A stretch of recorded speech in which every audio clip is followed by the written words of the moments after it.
आप लोगों को आ, आज यहाँ से हम आप लोगों को जो है कक्षा 10 की गणित पढ़ाने जा रहे हैं, जो कि बेस्ड ऑन NCERT पर है, आधारित है।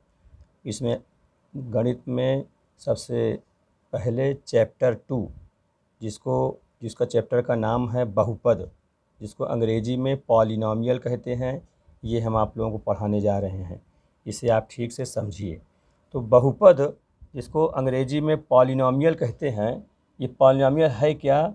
दो या दो से अधिक पदों वाले, ध्यान दीजिए, ये दो या दो से अधिक पदों वाले ऐसे व्यंजक या समीकरण जिनमें चरों के घात, चर समझते हैं ना, जो x है, y z ये सब चर हैं, चरों के घात जिसको अंग्रेजी में पावर कहते हैं, धनात्मक पूर्णांक हो, ठीक है, धनात्मक पूर्णांक, पॉजिटिव इंटीजर इंग्लिश में कहते हैं, उन्हें बहुपद कहते हैं।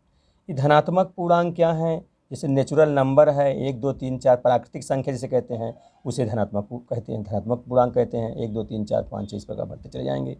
तो इस प्रकार से प्यारे बच्चों, बहुपद, जैसे नाम ही बहु, जिसमें कई पद हों, बहुपद पॉलिनॉमियल, तो कम से कम 2 हों या 2 से अधिक पद हों वाले ऐसे व्यंजक कहें या समीकरण कहें जिनमें चरों के घात धनात्मक पूर्णांक हों, उन्हें बहुपद कहते हैं। ये इसकी डिफिनीशन हुई। अब इसका एग्जाम्पल देखें, जैसे हमने दो घात का समीकरण x² + 5x 5x + 7, इसमें x घात 2 है, ये द्वितीय घात का समीकरण हो गया। इसका जो घात है, देखो पावर जो है वो 2 लिखा है, जो कि धनात्मक पूर्णांक है। फिर इसमें देखो यहाँ x घात यहाँ 1 है, वो भी धनात्मक पूर्णांक है। फिर इसमें देखो इस समीकरण में ये 3 घात का समीकरण है ना, इसमें पावर जो 3 लगा है वो भी धनात्मक पूर्णांक है। यहाँ x में 2 लगा है, वो भी धनात्मक पूर्णांक है। x में जो घात लगा है 1 है, कुछ नहीं तो 1 मानते हैं, वो भी धनात्मक पूर्णांक है। इसलिए ये तृतीय घात का यह धनात्मक पूर्णांक वाला बहुपद है, ठीक है। फिर देखो ये 2x - 3, यहाँ x घात 1 है, ये भी धनात्मक पूर्णांक, इसलिए बहुपद है, बशर्ते 2 पद हैं इसमें, 1 2, इसमें 1 2 3 4 4 पद थे, ध्यान दीजिएगा। इसमें √3x + 5 है, इसमें देखो ये रूट लगा है, ये तो केवल 3 में लगा है रूट, लेकिन x में तो घात 1 मानेंगे। तो जो चर में घात हो उससे हमारा मतलब है, गुणांकों में, गिनती में, है ना, संख्याओं में रूट लगा हो तो उससे हमारा मतलब नहीं, केवल चर में रूट ना लगा हो, क्योंकि रूट का मतलब होता है घात में 1/2 हो जाएगा, और 1/2 जो धनात्मक पूर्णांक नहीं होगा वो तो भिन्न हो जाएगा, भिन्न धन तो है लेकिन भिन्न हो जाएगा, पूर्णांक नहीं होगा। जैसे इसमें देखो y + √2, यहाँ √2 में 2 में रूट लगा है, तो इससे हमसे मतलब नहीं, हमारे चर जो y है उसमें घात 1 लगा है, इसलिए बहुपद है। यहाँ देखो 2/3u + 1, चर कुछ भी हो सकता है, u है, यहाँ आ गया, यहाँ y था, तो यहाँ भी घात 1 है, तो भी पूर्णांक, यहाँ धनात्मक पूर्णांक है, इसलिए बहुपद है। तो प्यारे बच्चों समझो इसको ठीक से, बहुपद को, बहुपद की जो घात रहना चाहिए वो हमारा क्या होना चाहिए? धनात्मक पूर्णांक रहना चाहिए। अब कौन धनात्मक पूर्णांक नहीं है, ज़रा उसको आप समझ लीजिए। यहाँ पर मैं बता रहा हूँ कौन धनात्मक पूर्णांक नहीं है, एक बता दूँ, उसी पर समझ लेना। जैसे x घात 1/2 लिख दिया जाए, अब +5 लिख दिया जाए, तो ये बहुपद नहीं है, ये बहुपद नहीं है। और ये बहुपद क्यों नहीं है? क्योंकि जो घात है वो 1/2 है, जो कि भिन्न है, ये जो घात है भिन्न है ना, हाँ, ये जो है इंटीजर नहीं है, पूर्णांक में नहीं है, बटे में है, इसलिए बहुपद नहीं है। इसी पास और ले लीजिए, जैसे आप ले लीजिए x घात -5/7 ले लीजिए, और आगे कुछ लिख दीजिए, +2 लिख दीजिए, तो यहाँ जो घात है वो भिन्न हो गया है, वो जो है धनात्मक पूर्णांक नहीं है, इसलिए बहुपद नहीं है। इसी पर बहुत सारे उदाहरण हैं, वो सब मिलेंगे आपको। जैसे हम जैसे मान लीजिए √³ घनमूल में लिखा हो इस प्रकार से, ये क्यूब घनमूल और x और प्लस x + 2x ऐसे लिख दिया जाए, तो यहाँ x में घनमूल है, इसका मतलब होता है x घात x पावर 1/3 हो जाएगा। ये जो 1/3 हो गया ये भिन्न है, पूर्णांक नहीं है, इस कारण से ये बहुपद नहीं है। 2x ये नॉट बहुपद, ये भी नहीं बहुपद है और ये भी बहुपद नहीं है।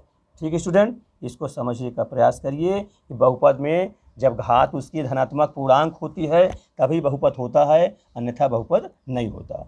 अब इसके बाद ध्यान दें बहुपद के प्रकार, टाइप्स ऑफ पॉलिनॉमियल। बहुपद कई प्रकार के हैं, जैसे नंबर 1 रैखिक बहुपद।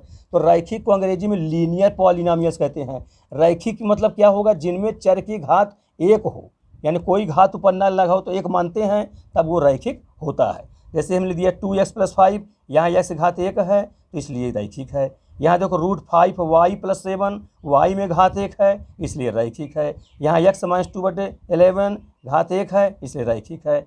3z + 4 लिखा है, z में 1 1 है, घात 1 है इसलिए भी रैखिक बहुपद है। रैखिक माने जिन चर की घात 1 हो ना वही रैखिक माने जाएंगे। फिर इसके बाद द्विघात बहुपद, जिसको हम क्वाड्रेटिक पॉलिनोमियल कहते हैं, जिसमें घात 2 हो, अधिकतम 2 घात का हो, उसे हम द्विघात समीकरण कहेंगे। इसका उदाहरण ले सकते हैं, जैसे आप लीजिए 3x² + 5x - 7, ऐसा ले दीजिए। तो यहाँ चर x है, घात 2 लगा है जो कि धनात्मक पूर्णांक है, यहाँ घात 1 लगा धनात्मक पूर्णांक है, इस कारण से ये हमारा द्वितीय घात का बहुपद होगा। फिर इसी प्रकार से और लिख दीजिए, जैसे कोई और हो सकता है, जैसे इतने 5x² - 7 ऐसे लिख दिया जाए। यहाँ पर बीच में x वाला नहीं पद है तो अभी 2 पद है, x में घात 2 लगा है जो कि धनात्मक पूर्णांक है, इस कारण से ये बहुपद है। तो कम से कम 2 पद हो या 2 से अधिक हो, ठीक है। इसी प्रकार से सब बहुपद माने जाएंगे। तो इस पर बहुत उदाहरण हो सकते हैं। अब त्रिघात का देखिए, त्रिघात बहुपद जिसे हम क्यूबिक पॉलिनोमियल कहते हैं, जिनमें घात 3 हो, अधिकतम घात 3 लगा हो, वो क्यूबिक कहलाएगा, त्रिघात कहलाएगा। अब त्रिघात जैसे उदाहरण ले ली जाए, 3x³ + 5x² - 7x + 2 कह दिया जाए, ठीक है। तो इसमें घात 3 है अधिकतम, तो तृतीय घात का माना जाएगा। और जितने घात हैं सब धनात्मक पूर्णांक हैं, इसलिए बहुपद है जाएगा। इस तृतीय घात का बहुपद है। और कितने पद हैं? 1 2 3 4, 4 पद हैं, इसे 4 पद के त्रिघात बहुपद के नाम से जाना जाता है। इसमें हम एक जनरल में लिख सकते हैं द्वितीय वाले में, जैसे ये लिख दिए ax² + bx + c, इस टाइप के लिख दिया जाए। तो है तो पावर में 2 जो धनात्मक पूर्णांक है, इसलिए भी द्वितीय घात के बहुपद का उदाहरण है। इसको जनरल समीकरण भी कहते हैं। इसमें x² के गुणांक को a मानेंगे, x के गुणांक को b, और इसको अचर मानते हैं, ठीक है प्यारे बच्चों। इसी पर तृतीय घात में स्टैंडर्ड इक्वेशन, इसको स्टैंडर्ड या मानक समीकरण भी कहते हैं। जैसे हो जाए ax³ + bx² + cx + d = 0 भी कर सकते हैं, या बहुपद भी बता रहे हैं हम, इस प्रकार से बहुपद है तो हम बराबर नहीं कर रहे हैं। तो यहाँ 3 घात है, इस कारण से ये तृतीय घात का बहुपद है। एक प्यारे बच्चों ये भी समझो, जिस समीकरण में जितने अधिक घात होते हैं, जितना घात होता है उतने ही उसके मान होते हैं, हल होते हैं, ठीक है, वैल्यू होती है, सॉल्यूशन कहते हैं। इसको शून्यक भी कहते हैं, जिसको अंग्रेजी में जीरोस कहते हैं। अभी मैं शून्यक की परिभाषा बता रहा हूँ। तो रैखिक देखो, एक घात है, इसका समझ जाओ इसका एक हल होगा, इसमें सबके एक एक हल होंगे। ये द्वितीय घात का है, इसमें अधिकतम 2 हल होंगे, 2 सॉल्यूशन, 2 मूल होंगे, 2 मान होंगे, इसको मूल भी कहते हैं। त्रिघात बहुपद को देखो, क्यूबिक पॉलिनोमियल, जिसमें 3 घात है अधिकतम, इसके 3 मूल होंगे, 3 मान होंगे या 3 हल होंगे, ठीक है प्यारे बच्चों। इतना समझ में आ गया सब लोगों के? बहुपद की परिभाषा आपने जाना, बहुपद के प्रकार जाना, ठीक है। अब इसी से बढ़ते क्रम में हम आपको बताने जा रहे हैं शून्यक। शून्यक क्या है, जिसको अंग्रेजी में जीरोस कहते हैं, ठीक है, शून्यक। तो शून्यक यानी जीरोस एक प्रकार का हल ही है, मान है। जीरोस कहें, इसी को हल भी कहते हैं, हल है, या मान भी कहते हैं, मान भी कहते हैं, ठीक है। अंग्रेजी में वैल्यू कहते हैं, ठीक है। तो कहने का मतलब, मान लीजिए कोई समीकरण दिया हो, कोई बहुपद या समीकरण के रूप में दिया है, समीकरण दिया है तो बराबर रहना चाहिए, बराबर में 0 लिख दिया मान लिया, ठीक है। तो यहाँ पर शून्य की परिभाषा इस प्रकार से डिफाइन करेंगे कि x जो इसमें वेरिएबल रहेगा, x है, y है, z है, उसका ऐसा मान रख दिया जाए कि पूरा समीकरण जो है वो शून्य के बराबर आ जाए, तो प्यारे बच्चों वही उसका शून्य कहलाता है। इसीलिए शून्यक परिभाषा नाम दिया गया, हल ना कहीं शून्य कह दिया गया कि x का ऐसा मान ढूंढ के रखा जाए कि उसको हल करने पर दाहिने में 0 जो है दाहिने पक्ष के बराबर आ जाए। दाहिने में शून्य माने होने चाहिए, इसीलिए शून्यक है, क्योंकि शून्य लिखा जाएगा। तो यहाँ से आप निकाल भी सकते हो पक्षांतर करके, तो x जैसे ax = -b, तो x = -b/a, तो -b/a ही इसमें रख दिया जाए अगर, जैसे a गुणते -b/a + b, तो a से a कट जाएगा, तो ये बचा कितना -b प्लस बी, ये कट करके 0 के बराबर आ गया, जो कि दाहिने पक्ष में 0 दिया ही है, इसलिए x बराबर माइनस बी इसका क्या हो जाएगा, एक शून्यक है। क्या चीज़ है, एक शून्यक है। शून्यक इसलिए है क्योंकि ये रख देने पर, ये रखने पर मान 0 आ गया। इसी पर द्वितीय घात का है, उसमें भी x के मान ऐसे रख दिया जाए कि वो पूरा समीकरण शून्य के बराबर आ जाए, तो उसको शून्य कहते हैं। 3 घात का समीकरण है तो x में 3 मान आएंगे, क्योंकि जितने घात होते हैं उतने उसके मान होते हैं। ठीक, तो उसमें x के जो मान आएंगे निकालेंगे, रख देने पर अगर समीकरण पूरा 0 के बराबर हो जाता है तो वही उसके शून्य कहलाते हैं। ठीक है प्यारे बच्चे, बात समझ में आ रही इतना? फिर इसके हम आगे बढ़ते हैं। आगे अब देखते हैं जो द्वितीय घात का समीकरण होता है, द्वितीय घात का जो मानक समीकरण होता है उसके शून्यक कैसे निकलता है और शून्यक और गुणांकों में क्या संबंध होता है, तो ना भाई बता देते हैं। तो शून्यक और गुणांकों में संबंध, तो बता, हेडिंग डाल देते हैं, शून्यक और गुणांकों में संबंध। ये अब ये शून्यक और गुणांक, इसको समझो। पहले मानक समीकरण लेते हैं, द्वितीय घात का मानक समीकरण ले लेते हैं। मानक समीकरण, द्वितीय घात का मानक समीकरण, वो द्वितीय घात मानक समीकरण कैसे लिख दी जाए, ax square plus B X plus C बराबर 0। ये द्वितीय घात का मानक समीकरण हम लिख दिया। इसमें गुणांक क्या है, जो x के पहले लिखे होते हैं। जैसे x स्क्वायर का गुणांक a है, ठीक, x का गुणांक यहाँ b है, और c में अकेले अचर है क्योंकि इसमें तो चर है नहीं, तो c भी कांस्टेंट है। तो a b c है तो तीनों अचर, लेकिन x स्क्वायर के गुणांक को a माना जाए, जो यहाँ लिखा हो x गुणांक यहाँ b है, और c तो c अचर है ही है। इस प्रकार से ये गुणांक हो गए। अब हमने ये बताया कि जितने जिसके घात अधिक होते हैं उतने ही उसके मान होते हैं, यानी हल होते हैं या शून्यक होते हैं, जीरोज होते हैं। तो इसके 2 घात हैं, इसलिए 2 शून्यक हैं। कितने शून्यक हैं, 2 शून्यक हैं। वो शून्यक का नाम दे दिया गया है, 2 शून्यक, इसके 2 शून्यक होंगे, 2 शून्यक। अब 2 शून्यक को स्टूडेंट ध्यान दो, 1 शून्य को अल्फा माना जाता है और 1 को बीटा माना जाता है। ठीक है, अल्फा और बीटा 2 शून्यक, क्योंकि 2 घात है तो 2 शून्यक है। तो इनमें आपस में संबंध होता है। एक तो संबंध होता, पहला संबंध होता है मूलों के योगफल या शून्यकों के योगफल। ये मूल है, मतलब ये तो शून्यक हो गया, या मूल भी कह सकते हो। और ये गुणांक है, ए बी सी गुणांक है, जल्दी देते, जहाँ ए बी सी क्या है, गुणांक कहलाएगा। ये आपका कोफिशिएंट है, गुणांक है। तो मूलों का योगफल, मूलों का योगफल, इसको समझिए। तो ये अल्फा बीटा 2 शून्य कहलाते हैं, या इसी को मूल भी कहते हैं, इसे या मूल कहते हैं। ठीक है, अल्फा बीटा शून्यक है या मूल है, हमने दिया। तो मूलों का योगफल, तो मूलों का योगफल में एक मूल अल्फा है और दूसरा मूल बीटा है ना। ये अल्फा बीटा ही व्यक्त करते हैं, इसलिए ऐसे लिखा जाता है, ये अल्फा और ये बीटा। तो मूलों का योगफल ये होता है, बेटा प्यारे बच्चों ध्यान रखो, जो यक्स का गुणांक है, यक्स गुणांक क्या है, बी है, और उसमें माइनस लग जाता है, तो माइनस बी बटे यक्स स्क्वायर का गुणांक यानी ए, ये होता है। इसको अब पढ़ें कैसे, लिखेंगे यहाँ, इसको इस प्रकार मैं लिखे देता हूँ, माइनस फिर यक्स का गुणांक बटे यक्स स्क्वायर का गुणांक। ये द्वितीय घात के समीकरण में बताया जाएगा। मूलों का योगफल अल्फा प्लस बीटा, यक्स का गुणांक, अब देखिए अब माइनस लगा रहेगा, यक्स का गुणांक क्या है, यक्स का गुणांक ध्यान दो यहाँ पर बी है। ठीक, अब माइनस लिखा जाता है तो ये माइनस लगा भी दिया। यक्स स्क्वायर का गुणांक जरा देखो, यक्स स्क्वायर ए है, ये लिख दिया गया।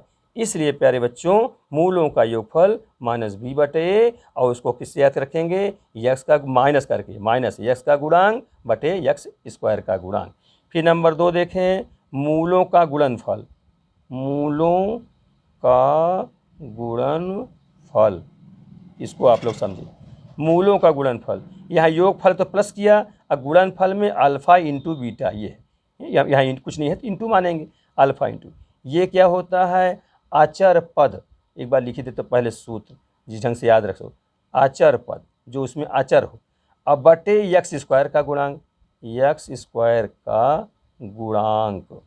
ठीक, तो अचर पद यहाँ पर ध्यान दे क्या है, ये मानक समीकरण में ये सी है अचर पद, एक्स स्क्वायर का गुणांक क्या है, ये ए है, जो पहले लिखा हो तो ये गुणांक होता है, तो अचर पद सी और एक्स स्क्वायर का गुणांक है ए, तो सी बटा ए होता है।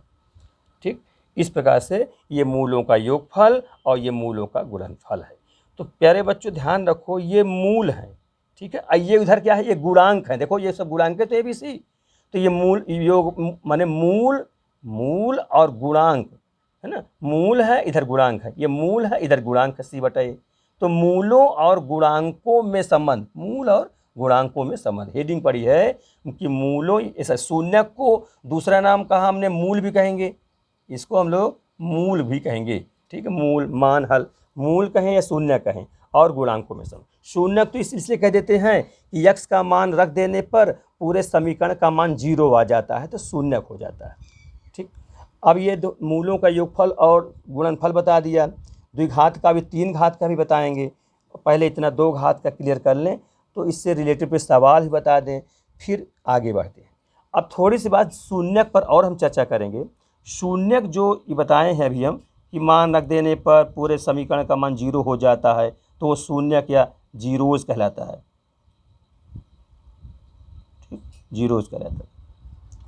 प्यारे बच्चों इसको थोड़ा ग्राफ से भी समझा जाए, जैसे कि मान लीजिए निर्देशांक अक्ष है ये, ठीक, ये अक्ष है, इस अक्ष में ये एक्स अक्ष है, जैसे कहते हैं ये वाई अक्ष है, इधर माइनस एक्स अक्ष और ये माइनस वाई अक्ष।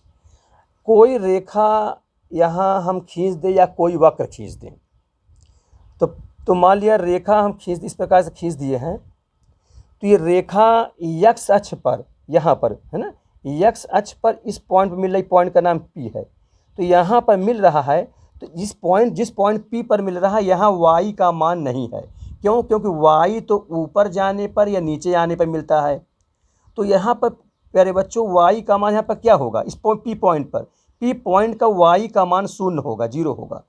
ठीक है, इसका मतलब एक्स का मान तो कुछ आप रखेंगे क्योंकि इतनी वैल्यू एक्स होगी, ये तो एक्स है, लेकिन वाई यहाँ पर नहीं मिलेगा क्योंकि वाई तो ऊपर जाने नीचे आने पे मिलेगा, तो इसका मतलब ये एक्स का मान रखने पर वाई का मान इस पी पॉइंट पर 0 हो गया, तो इसका शून्यक हो गया। एक्स जो आया, जो एक्स का मान रखेंगे वो इसका शून्यक है, बशर्ते एक्स भी रखना होगा, एक्स का ही मान, वाई में नहीं कि वाई में हमें 0 हो, केवल एक्स में रखेंगे तो वाई का मान 0, तो यहाँ पर वाई का मान 0 होगा। इसी प्रकार से और वक्र ले लो, जैसे ये देखिए, मान लिया इस प्रकार से हम वक्र ऐसे खींच दिए हैं, ध्यान दीजिएगा। तो स्टूडेंट ध्यान रखो, शून्य की परिभाषा है कि यक्स का मान रखने पर वाई का मान 0 आ जाए। तो जैसा आप जानते हैं ये वाई है, ये माइनस वाई है, ये यक्स है, ये माइनस एक्स है। तो यहाँ देखो इस लाइन पर तो यक्स है पूरा मान, और जैसे आप ऊपर जाएंगे या नीचे जाएंगे तो आपको वाई का मान मिलना शुरू हो जाएगा। ठीक है, तो यहाँ पर देखो, यहाँ जैसे करें तो ये इस पॉइंट पर, इसको हम मान लो पी मान लेते हैं, इस पी पॉइंट पर, ये लाइन पर वाई नहीं होगा, क्योंकि जब वाई तब होगा जब ऊपर जाएंगे नीचे आएंगे, तो इस पॉइंट पर वाई क्या मिलेगा, 0 मिलेगा।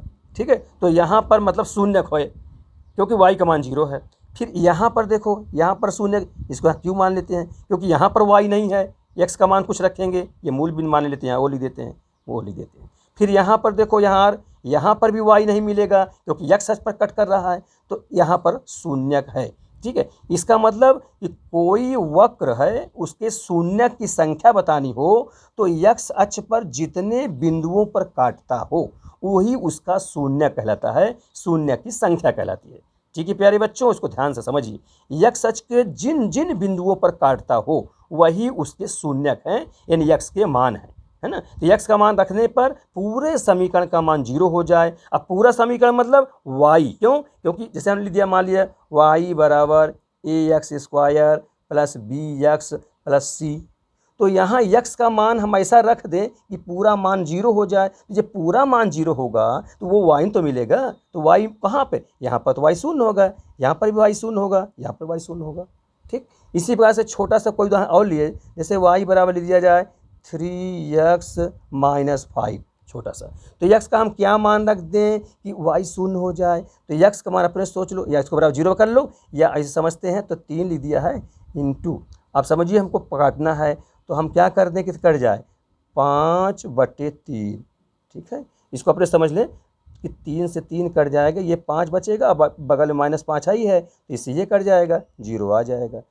पूरा क्या चाहिए, वाई का मान 0 आ गया ना, ये वाई का मान। यक्स का मान रखा तो वाई का मान 0 आया। अब वाई का मान 0 कहाँ मिलेगा, यक्स अक्ष पर मिलेगा, ऊपर नीचे नहीं मिल सकता। इसीलिए प्यारे बच्चों शून्य की परिभाषा इस प्रकार से कहा गई कि यक्स अक्ष पर जिन जिन बिंदुओं पर काटता है वो बिंदु ही उस समीकरण के शून्यक होते हैं। वाई अक्ष पर नहीं, वाई पर काटने से मतलब होगा जो वाई पर काटेगा तो वाई की वैल्यू तो हमें मिल जाएगी। हमको वाई का मान 0 बनाना है शून्य के लिए, तो यक्स अक्ष को काटना चाहिए। तो इस प्रकार से अभी पहला चैप्टर यही इसी पर आधारित है कि कितने किसके शून्यक हैं। वक्र दिया रहेगा या रेखा दिया रहेगा, तो वो रेखा या वक्र यक्स अक्ष के जिन जिन बिंदुओं पर या जितने बिंदुओं पर काटता है उतने ही उसके शून्यक होते हैं।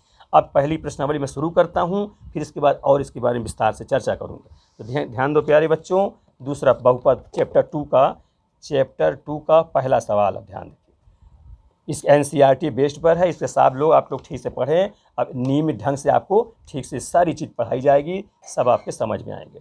पॉलिनॉमियल को ज़्यादा देखो PX से दर्शा देते हैं, हाँ, पॉली P अक्षर है PX है, या GX भी लिख देते हैं, ये संकेत है, एक फंक्शन है, या FX भी लिखा जाता है। ये सब फलन की परिभाषा हो गई, लिखा जाता है। तो अब देखो पहला सवाल जो है उसमें दिया है, पहले का पहला क्वेश्चन दिया हुआ है, यक्स बना है और ये वाई अक्ष बना दिया हुआ है, एक रेखा ऐसे खींची हुई है। तो ये रेखा ध्यान दीजिए, ये रेखा यक्स अक्ष को कहीं नहीं कट रही है ना, क्योंकि यक्स में कटना चाहिए तभी शून्यक होता है। शून्यक कब होता है, जब कोई रेखा या वक्र यक्स अक्ष को जिन जिन बिंदुओं पर काटता है। अगर यक्स पर नहीं काटता है तो उसका शून्यक नहीं होगा, उसका शून्यक 0 होगा। इसमें यक्स अक्ष पर नहीं काटता है इसलिए इसके शून्यक क्या होंगे, इसका शून्यक 0 होगा। कहीं प्रतिच्छेद नहीं करता है, शून्यक 0। ठीक है, इसका शून्यक नहीं होगा, या चलिए या शून्यक नहीं होगा, शून्यक नहीं है। ये पहले सवाल। फिर दूसरा सवाल देखें, पहले का दूसरा क्वेश्चन, चित्र बना हुआ इस प्रकार से, इस प्रकार लिखा हुआ है, ऐसे इस प्रकार बना हुआ, ध्यान दें। ठीक है, यक्स अक्ष। तो ये कहा इसके कितने शून्यक होंगे, तो ध्यान रखिए यक्स अक्ष को, ये वक्र है ना, जो ये टेढ़ा हो रहा होगा वक्र कहलाता है, कर्व कहलाता है अंग्रेजी में। तो यक्स अक्ष में इस बिंदु पर काटता है, यहाँ काट तो वाई अक्ष, वाई से मतलब नहीं हमारा, यक्स एक बिंदु पर काट रहा है, इसलिए इसके शून्यक कितना होंगे, इसके शून्यक की संख्या 1 होगी। एक शून्यक की संख्या है ये, ठीक है, एक।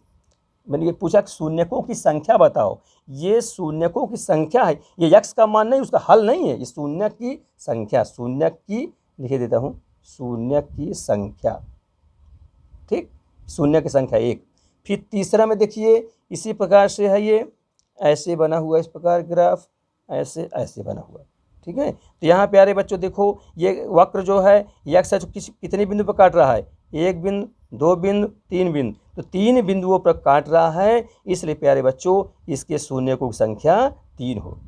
ठीक है, चौथा देखो अब ये इस प्रकार से, ये ऐसे बना, इसको देखो ये वक्र है, ये यक्स अक्ष के बाईं ओर है, हालांकि दोनों इसके शून्यक निगेटिव होंगे, ठीक है, तो अलग बात है, लेकिन पहले समझो शून्यक यहाँ संख्या बतानी है, तो यहाँ पर 1 शून्यक 2 शून्यक, क्योंकि ये वक्र यक्स अक्ष को 2 बिंदु पर काटा है, इसके शून्यकों की संख्या कितनी होगी 2, इसी कितनी हुई 3, इसी कितनी हुई 1, इसमें शून्य संख्या नहीं है अर्थात 0 हुआ, इसे ध्यान रखिए।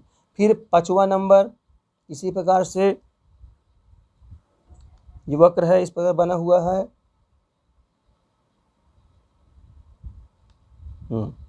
इसमें शून्यक, तो देखो यक्स अक्ष पर जिन जिन बिंदु काट रहा है, यहाँ काट रहा है, यहाँ काट रहा है, यहाँ यहाँ 1 2 3 4 बिंदु पर काट रहा है, इसलिए इसके शून्य की संख्या प्यारे बच्चों कितनी होगी, इसकी शून्य की संख्या होगी 4।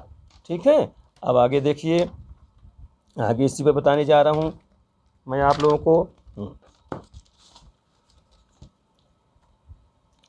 आगे 6वां भी देख लीजिए, ये खिंचा हुआ है ग्राफ इस प्रकार से, ऐसे है, फिर ये ऐसे अपना ये है, फिर ये ऐसे ही जुड़ गया है, आगे नहीं गया है। यहाँ शून्य देखो, यहाँ पर कट रहा है, यहाँ पर कट रहा है, यहाँ 3 है, 3 ही बिंदु पर कट रहा है शून्य, इसलिए से शून्य की संख्या 3 हो जाएगी। जितने बिंदु पर यक्स अक्ष काटेगा उतने ही उसके शून्यक होंगे, प्यारे बच्चों इसको अब समझ में आ गया होगा। ये पहली प्रश्नावली आपकी है 2.1, इस प्रश्नावली का नाम है 2.1। अब नेक्स्ट प्रश्नावली है 2.2 भी शुरू कर देता हूँ क्योंकि 2.1 में बहुत कम सवाल हैं। अब 2.2, ठीक, सब लोग पढ़ो, NCERT बुक से पढ़ाना, यही बोर्ड परीक्षा में आएगा भी। अब ध्यान दो, फिर पहला सवाल दूसरा प्रश्नावली का, निम्न द्विघात बहुपदों के शून्यक ज्ञात करिए और शून्यकों तथा गुणांकों के बीच के संबंध की सततता की जांच करिए। ठीक है, मैंने पहले शून्यक बता, शून्यक मतलब यक्स का मान यानी उसका हल। ठीक है, अब इसको शून्य का क्यों कह दिया गया, क्योंकि यक्स का मान रख देने पर पूरे समीकरण का मान शून्य हो जाता है, इसलिए शून्यक हो जाता है। इसको समझो, पहला सवाल दे रहा हूँ, जैसे लिखा x² - 2x - 8, ये द्विघात समीकरण है। जैसे जानते हैं बहुपद है ना ये, क्योंकि पावर द्विघ है जो कि पॉजिटिव है, यहाँ x पावर 1 है जो कि पॉजिटिव है, इसलिए ये बहुपद है। तो इसके शून्यक, अब शून्यक बताना है तो इसका हल करना है, मान बताना होगा। तो मान बताने का इसका गुणनखंड करें कि मान निकालेंगे। अब गुणनखंड सिखा दें, जो आप पहले भी छोटे कक्षाओं में पढ़े हैं।